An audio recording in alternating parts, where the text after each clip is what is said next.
El día en que defendí mi maestría, mi mamá dijo que había tirado años a la basura. 2 días después, ella y mi papá se aventaron 4 horas de carretera para ver a mi hermano recibir un trofeo en una ceremonia de la Asociación de Comerciantes. Yo guardé el diploma en una caja al fondo del closet y me quedé mirando el techo hasta que salió el sol. Semanas después, una empresa de biotecnología me ofreció un contrato que cambiaría todo. Y la primera persona en marcarme fue exactamente la que me había dicho que nunca llegaría a ningún lado. Pero antes de continuar, checa si ya estás suscrito al canal y escribe en los comentarios. ¿Desde dónde estás viendo este video? Nos encanta saber hasta dónde están llegando nuestras historias. Mi nombre es Beatriz Cárdenas, tengo 27 años y crecí creyendo que el problema era yo. No fue algo que alguien dijera directamente, al menos no al principio. Fue más bien una construcción lenta, hecha de silencios, de comparaciones y de miradas que duraban un segundo de más cuando mi hermano Santiago entraba a la sala. Él era 2 años mayor, y desde que tengo memoria, Santiago era el centro de gravedad de nuestra familia. Las pláticas orbitaban a su alrededor. Las preocupaciones de mi mamá giraban en torno a él. Los planes de mi papá estaban todos moldeados alrededor de su futuro. Yo era el fondo, la extra en su historia. Crecí en un pueblo pequeño en el interior de Jalisco, uno de esos que tienen una plaza con su kiosco, una farmacia en la esquina que todos conocen por el nombre del dueño, y un ciclo de expectativas muy claros sobre quién va a algún lado y quién se queda. Santiago siempre fue el que se iba. Yo era la que se quedaba, al menos en la cabeza de mi mamá. Ella nunca fue cruel de forma abierta. Ese es el tipo de cosas que es difícil de explicar para quien no lo vivió, porque la gente se imagina que tuvo que haber gritos, humillaciones, momentos dramáticos. No fue así. Fue la ausencia de cosas que debían estar ahí. Fue mi logro siendo recibido con un «qué bueno» murmurado mientras ella le movía a una olla, y el logro de Santiago siendo celebrado con llamadas a la abuela, a la tía, a las amigas de la iglesia. Fue mi boleta de calificaciones guardada en el cajón y la suya puesta en el refrigerador con un imán de girasol. Aprendí desde temprano que ciertas puertas no estaban abiertas para mí dentro de esa casa, pero también aprendí que había otras puertas y que yo misma podía encontrarlas. Desde los 14 años me interesaba la biología de una forma que no cabía en ninguna clase de la escuela. No era la biología del libro de texto, esa de machetearse las partes de la célula para el examen. Era la otra, la que pregunta por qué las células se comportan de una manera y no de otra, la que te deja sin dormir con la duda de cómo un organismo microscópico logra ser más eficiente que cualquier máquina que el ser humano haya construido. Yo leía artículos científicos con internet demarcado, descargaba PDFs a pedazos porque la conexión se caía a la mitad, anotaba todo en libretas que escondía debajo de la cama como si fueran diarios. No las escondía por vergüenza. Las escondía porque ya había aprendido que, cuando mostraba las cosas que me importaban, podían hacerlas menos, y algunas cosas son demasiado frágiles para sobrevivir a un «qué bueno» dicho sin interés. Cuando pasé el examen de admisión para biología en la UDG, mi papá firmó los papeles sin hacer ninguna pregunta. Mi mamá dijo que esperaba que lo hubiera pensado bien, porque la carrera de biología no pagaba las cuentas. Santiago estaba terminando la licenciatura en administración ese año, y toda la energía emocional de la familia estaba enfocada en su graduación. Mi admisión fue un elemento más en una lista. Su graduación fue un evento. Me fui a Guadalajara con una mochila, una beca de manutención y una determinación que ni yo misma sabía de dónde venía. La universidad fue la primera vez en mi vida que me sentí en igualdad de condiciones. No por las calificaciones, porque siempre fui ñoña, sino por el espacio. Había personas a mi alrededor a las que les importaban las mismas preguntas que me quitaban el sueño, que se emocionaban con los mismos problemas, que no veían raro que me pasara 3 horas hablando sobre resistencia bacteriana. Por primera vez, yo no sobraba. Estaba en el lugar correcto. Terminé la carrera y luego entré a la maestría, en una línea de investigación sobre mecanismos de resistencia en patógenos hospitalarios.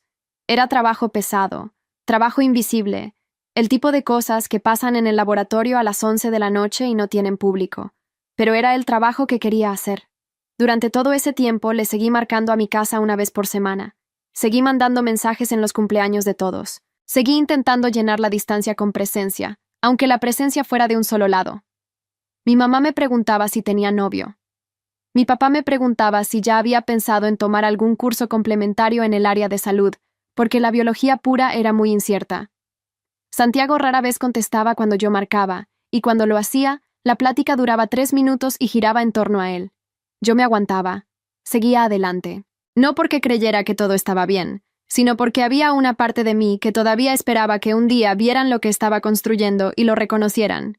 Esa parte de mí se quedó esperando muchísimo tiempo. La defensa de mi tesis de maestría fue un jueves de octubre. Pasé 2 años estudiando un mecanismo específico por el cual una cepa de bacteria hospitalaria lograba desactivar enzimas que deberían destruirla. Era una investigación pequeña, en el sentido de que no estaba salvando vidas en ese preciso momento, pero era una investigación sólida. Mi director de tesis, el doctor Raúl Navarro, había presentado mi trabajo en 2 congresos. Un investigador de la Ciudad de México me había escrito pidiendo acceso a mi base de datos. Era trabajo real, con peso real, en el tipo de ciencia que tarda décadas en convertirse en algo que el público ve. Le avisé a mi familia con 3 semanas de anticipación. Les mandé la dirección de la universidad, el horario, los detalles. Mi mamá dijo que iba a intentar ir.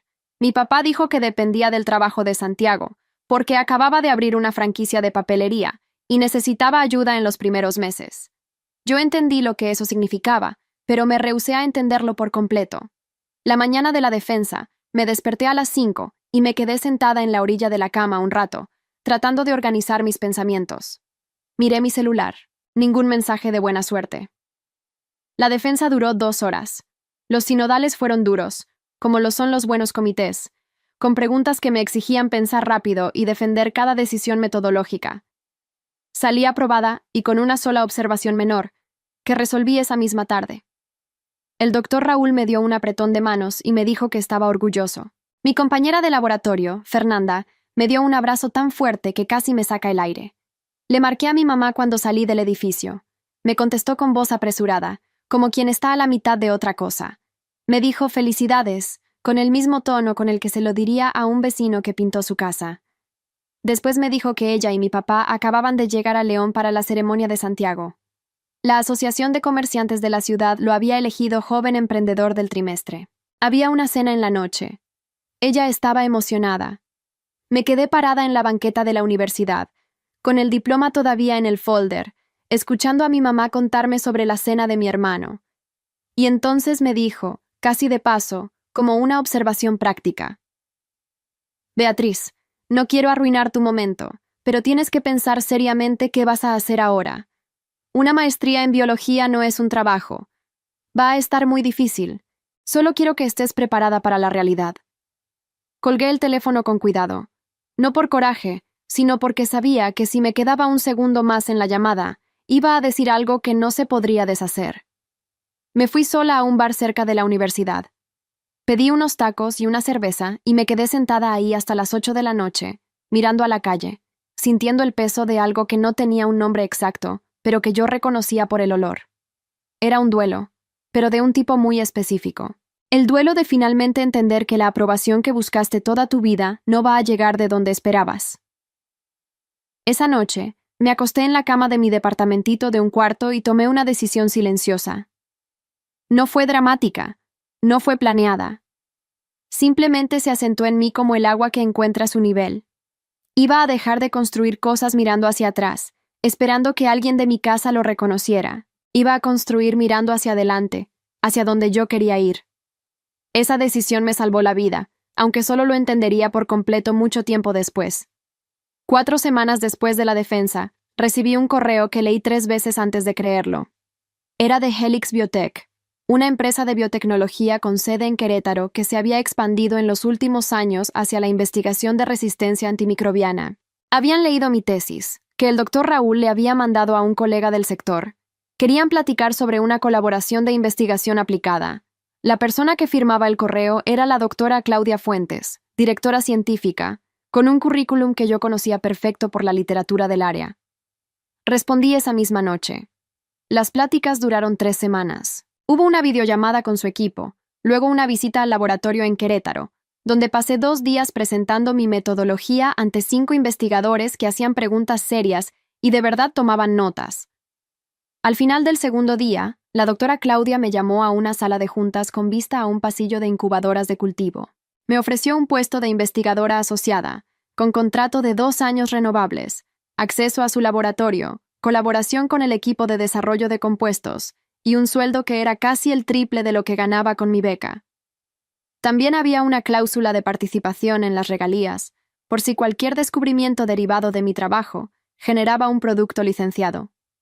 Firmé el contrato un viernes por la mañana. Esa tarde del viernes, un portal de noticias de ciencia publicó una nota corta sobre mi contratación, basada en un comunicado que la empresa había mandado a su lista de prensa. Era una nota chiquita, de esas que solo ven los lectores de nicho. Pero fue suficiente. Mi mamá me marcó el sábado. Su voz era diferente a la de la llamada del día de mi defensa. Era cálida, llena de aire, la voz de alguien que está sonriendo mientras habla. Me dijo que había visto la noticia, que mi papá se la había enseñado, que estaban súper orgullosos. Dijo que siempre supieron que yo iba a encontrar mi camino. Dijo, con una ligereza que solo puede tener quien no se da cuenta de su propio absurdo, que mi investigación era exactamente el tipo de cosas que hacen una verdadera diferencia. La dejé hablar. Cuando terminó, le pregunté con una calma que me sorprendió a mí misma. ¿Cuándo había sido la última vez que me había llamado sin que fuera en respuesta a algo? Silencio. Le dije que yo me acordaba de la defensa de mi maestría y que en el momento en que le marqué para contarle, ella iba en camino a la cena de Santiago. Le dije que no era un reclamo, solo una observación, que necesitaba tiempo para procesar muchas cosas antes de tener una plática más larga. Me dijo que estaba siendo injusta, que la familia era complicada, que ella había hecho lo mejor que pudo con lo que tenía. Le contesté que lo sabía y que por eso mismo no estaba enojada, solo necesitaba espacio. Colgué. Me quedé sentada en el piso de mi departamento un rato, dándole la espalda a la cama, mirando hacia la ventana. Afuera, la tarde de noviembre tenía ese tono naranja que sale cuando el cielo está medio nublado y el sol todavía insiste. No lloré.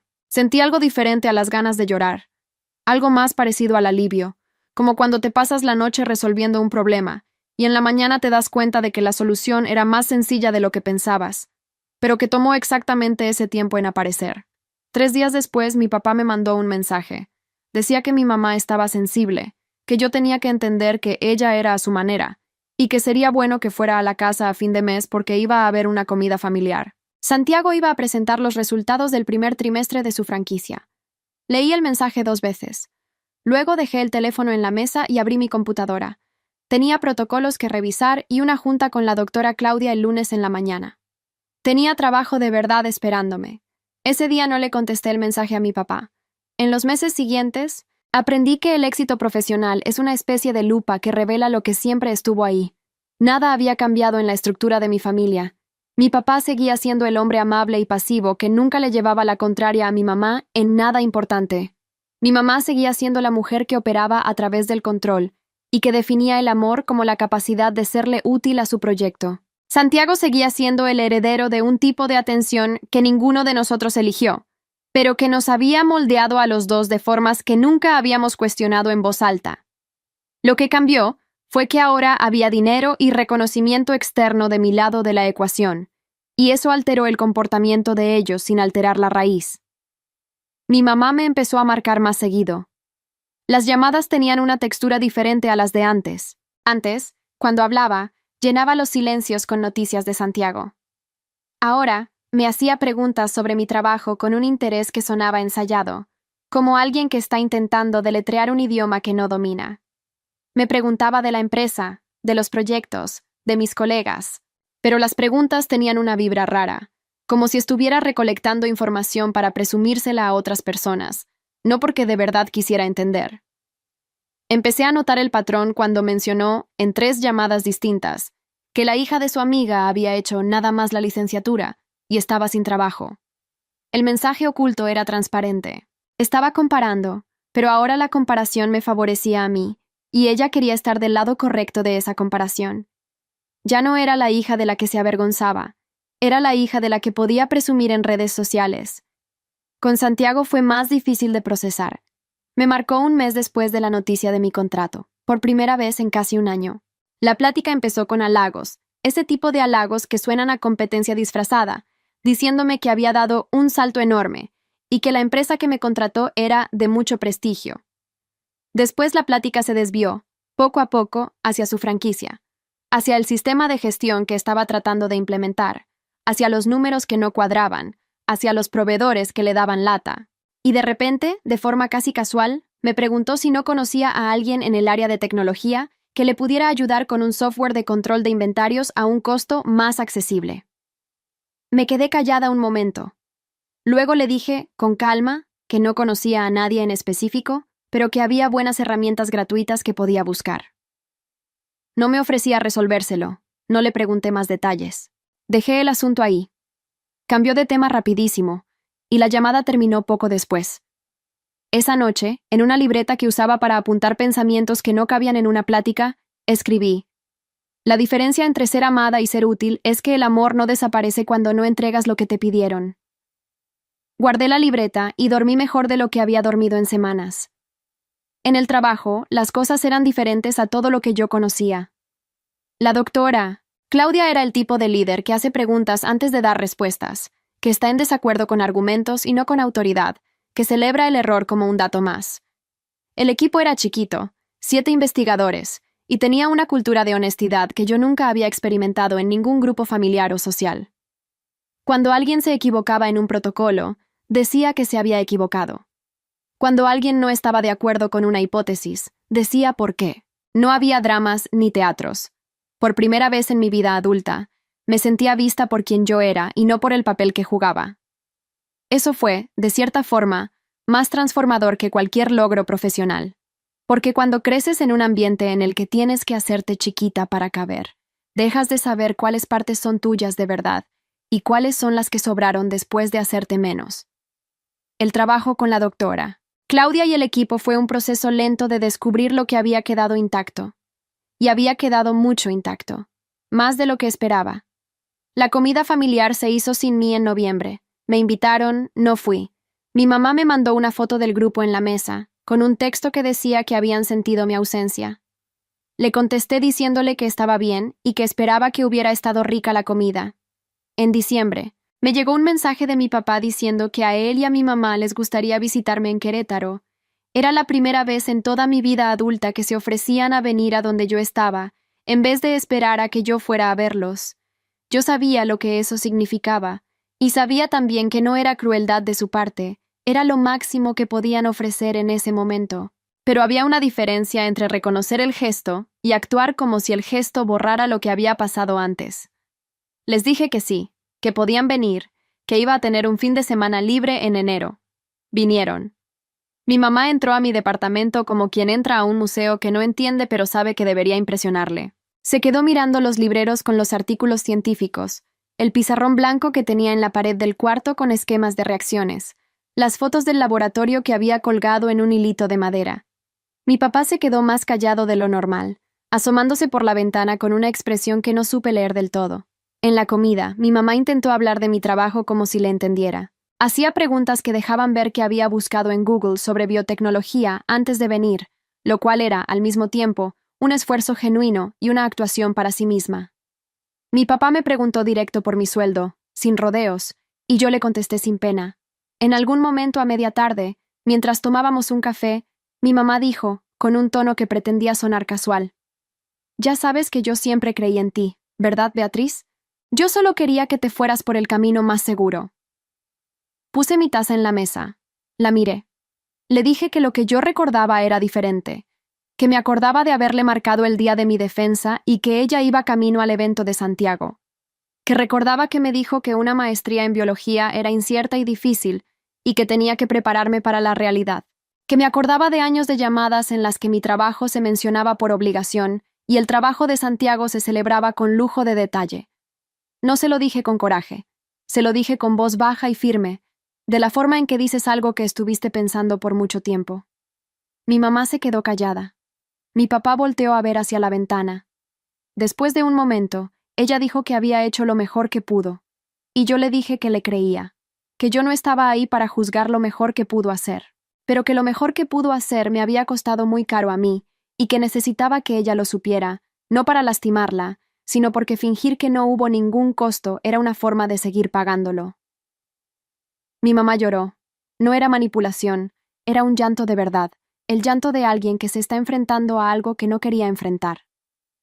Mi papá dijo, muy quedito. Tienes razón, Betty. Eran 3 palabras. Fueron las 3 palabras más importantes que mi papá me había dicho en su vida. No resolvió todo, no resolvió casi nada, en el sentido de que las pláticas que necesitábamos tener eran largas y complejas, y ninguna de ellas iba a pasar esa tarde. Pero hubo algo que se movió del lugar en el cuarto, y lo pude sentir.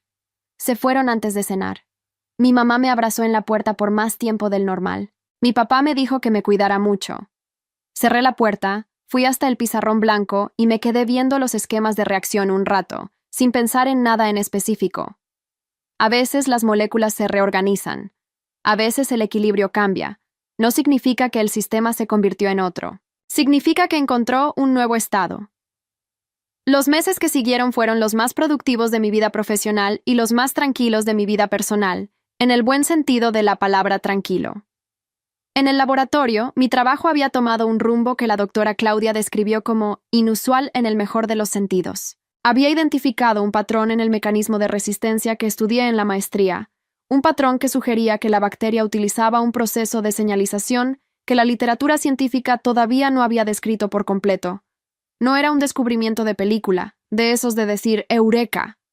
Pero era el tipo de resultado que abre un pasillo donde antes había una pared.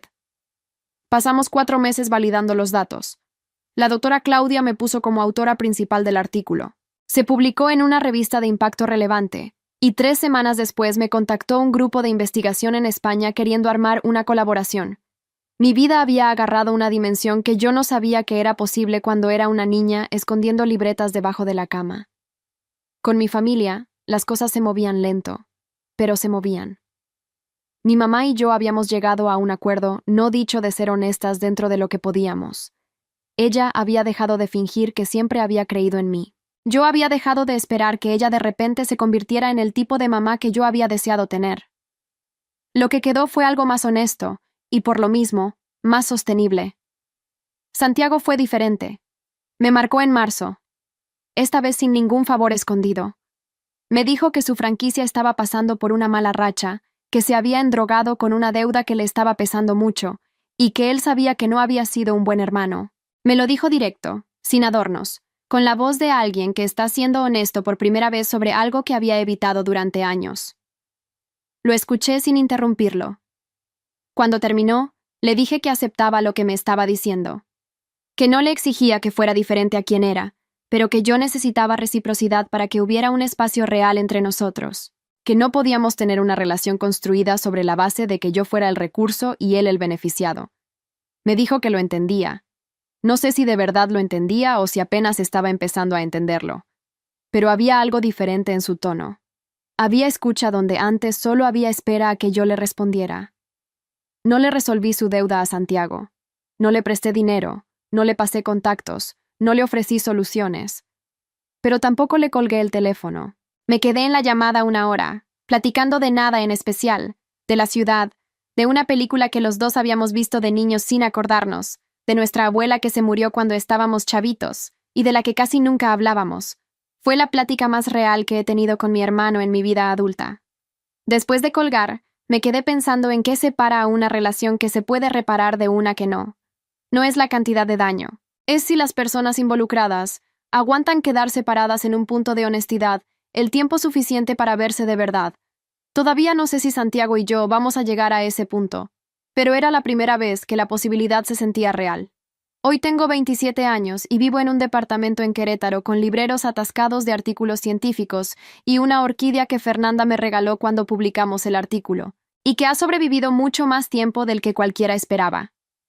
Mi relación con mi familia es honesta de una manera en la que nunca lo fue. No es sencilla, no es libre de fricciones, no es el tipo de cosas que caben en la frase motivacional de una foto. Es una relación real, con los límites que una relación real exige y con la presencia que esos límites hacen posible. Mi mamá me marca cada semana. A veces la plática fluye fácil. A veces dice algo que me deja ver que todavía hay patrones que no han cambiado, y yo escojo cuándo hacerle frente y cuándo dejarlo pasar. Aprendí que no estoy obligada a corregir todo, pero también aprendí que no estoy obligada a fingir que no me di cuenta. Mi papá sigue siendo el señor callado de siempre, pero en algún lugar dentro de ese silencio, algo se abrió. Me mandó un mensaje hace unas semanas, de la nada, diciéndome que había leído un artículo en el periódico sobre investigación con bacterias resistentes y que se había acordado de mí. Era un mensaje cortito. Fue el mensaje más largo que me ha mandado en su vida. Santiago se está reconstruyendo. La franquicia no cerró, pero pasó por una reestructuración que lo obligó a reaprender a administrar sin depender de que alguien más le resolviera lo que él no quería enfrentar. Platicamos más que antes. No somos unidos de la forma en que me gustaría que fuéramos algún día, pero nos estamos volviendo honestos, y la honestidad es la única base firme donde cualquier cosa real puede echar raíces. Lo que aprendí, y que me tomó demasiado tiempo poner en palabras, es esto. El reconocimiento que buscas de las personas que ya decidieron quién eres no va a llegar. No porque no te lo merezcas, sino porque su decisión no tiene nada que ver contigo. Tiene que ver con la historia que ellos se tienen que contar a sí mismos. Puedes pasarte la vida entera tratando de hacerte chiquita para caber en su versión. O puedes decidir que tu versión es el único lugar en donde necesitas caber. No fue fácil. No pasó de un día para otro. Fue un proceso lento de dejar de pedir permiso para existir como soy. El diploma ya está en la pared. Lo saqué de la caja del closet hace unas semanas, un sábado en la mañana sin ningún motivo en especial. Lo puse en un marco sencillo, de madera clarita, y lo colgué en la pared al lado del pizarrón blanco. A veces me le quedo viendo cuando paso, no con un orgullo presumido, ni con la necesidad de que alguien me lo valide. Solo con el reconocimiento tranquilo de que eso es mío, lo logré yo, y ninguna silla vacía en un auditorio va a cambiar eso. Hace unas semanas, una alumna de servicio social de la UAC me escribió por correo pidiéndome un consejo sobre cómo empezar una carrera en investigación siendo de un pueblo chiquito y sin conectes. Me dijo que había leído mi artículo y que llegó a pensar que algo así nunca sería posible para alguien como ella. Le respondí esa misma noche. Le conté que yo venía de un pueblito con su kiosco y su farmacia de esquina, y que había construido este camino paso a pasito, un protocolo a la vez. Le dije que lo que necesitaba no eran conectes, era terquedad y mucha honestidad sobre lo que quería. Me contestó diciéndome, «Gracias, esto cambió algo dentro de mí hoy». Cerré la computadora, volteé a ver la orquídea de Fernanda en la ventana, todavía viva, todavía floreciendo de una forma que no tenía sentido para lo mucho que se me olvidaba regarla. A veces las cosas crecen no porque las condiciones sean perfectas. Crecen porque tienen algo adentro que insiste. Yo tengo ese algo. Siempre lo he tenido. Solo me tomó tiempo dejar de pedir permiso para usarlo. Ahora, si te gustó esta historia, dale clic a suscribirte y cuéntame en los comentarios qué parte te dejó con la boca abierta. Y no se te olvide hacerte miembro para tener acceso a videos exclusivos que no subo por aquí. Allá te espero.